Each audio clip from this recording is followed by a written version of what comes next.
Hi folks, thank you very much for joining me. About 4 years ago, I changed the stock bridge pickup on this guitar for a Seymour Duncan £1/4 Telly. Another year later after that, I changed the neck lipstick, the stock pickup, to a bare knuckle Stormy Monday. So I just want to tell you how I feel about it after those 3 or 4 years. Along with any other things that have been done to the guitar, because I get quite a lot of questions about pots and things like that on this guitar.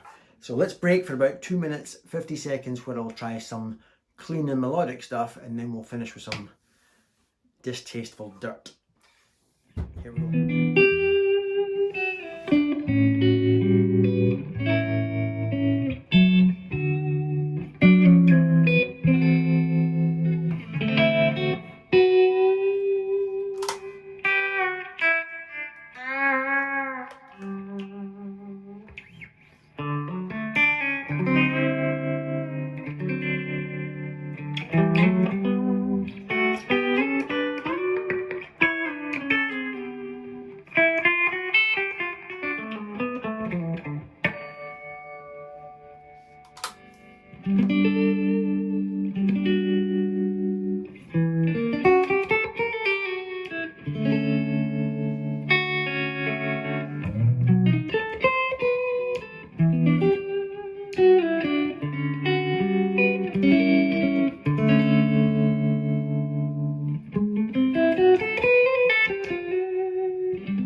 Right, so first of all, I paid full price for both these pickups, bare knuckle and Mr. Seymour and Mrs. Duncan.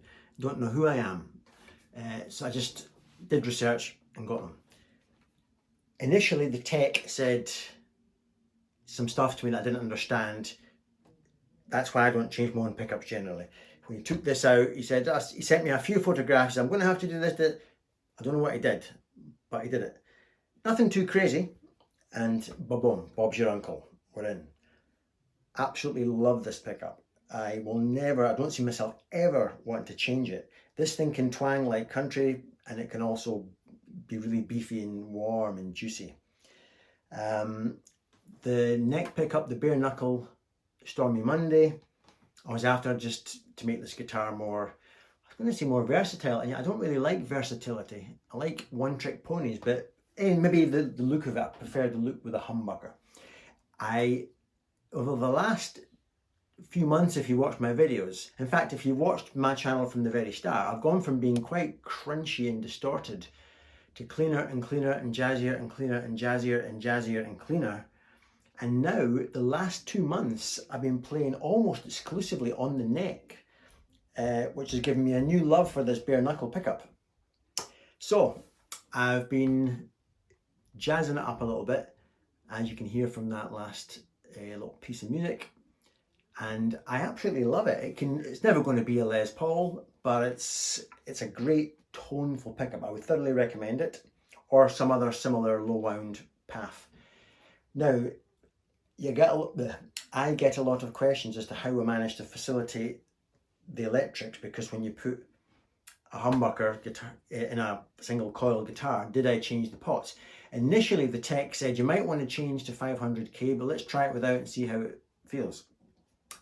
He installed the pickup, no other fancy stuff went on, and he kept the pots the same. Since then, we both agreed it sounded perfectly good without a 500k. However, as time went on, I kind of thought, I wonder what it would be like to have a 500k, either volume or tone or both.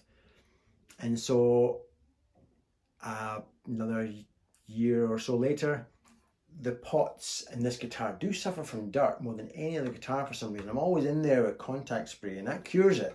But anyway, the tone pot was giving it a bit of crackle. And I thought maybe maybe it's something wrong with the pot. So at that point I took the opportunity to go for a bare knuckle, I think it's a 550k tone pot. And there's a video on that. I'll put all the links to these relevant videos on screen on the description bit.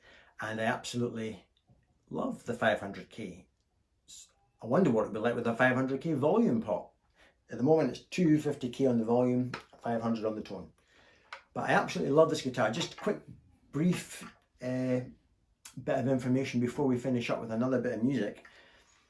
It's a 2017 custom shop heavy relic 1952 kind of thing. I got it for £2,300. Now the prices are north of 3,000 for something similar. It's a beautifully made guitar. I have to say the fingerboard edges are kind of rolled, and it's just a gorgeous thing in terms of its playability. It intonates well despite it being the 3 brass saddles. I don't know if it's a bone nut. It looks like a bone nut to me.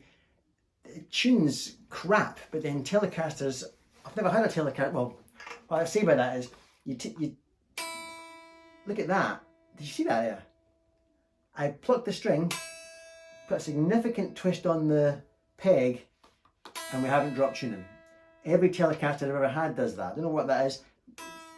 Now I'm dropping in pitch, and now I'm tightening the peg, and it's just useless now. It's not doing anything until it catches up with itself. I don't know what that means. You'll know more than me about what that means.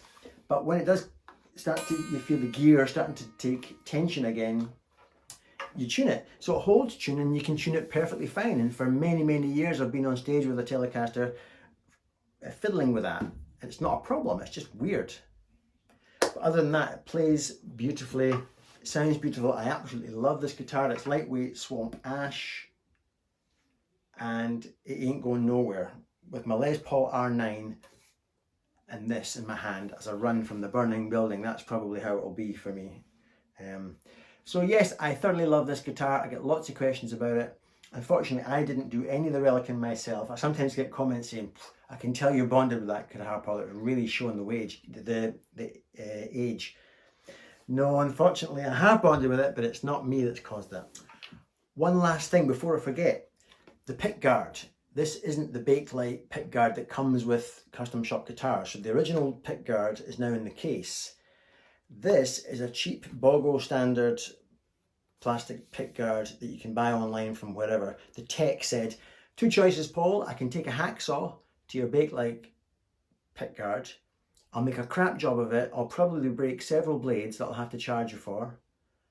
But we'll get there in the end, or we'll not. We'll ruin it. Or option 2, let me go online and get you a pick guard that has a routed space for a humbucker. That's the choice you want to take. Wink, wink. I thought, fine, let's do that then.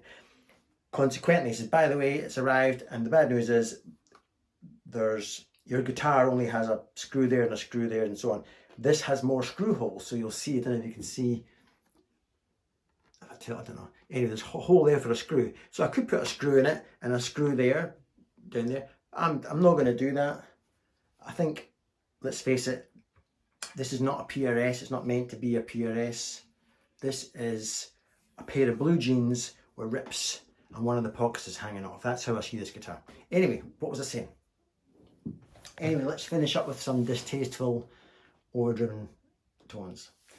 And thanks for all your interest in that guitar. It's a great guitar, I absolutely love it.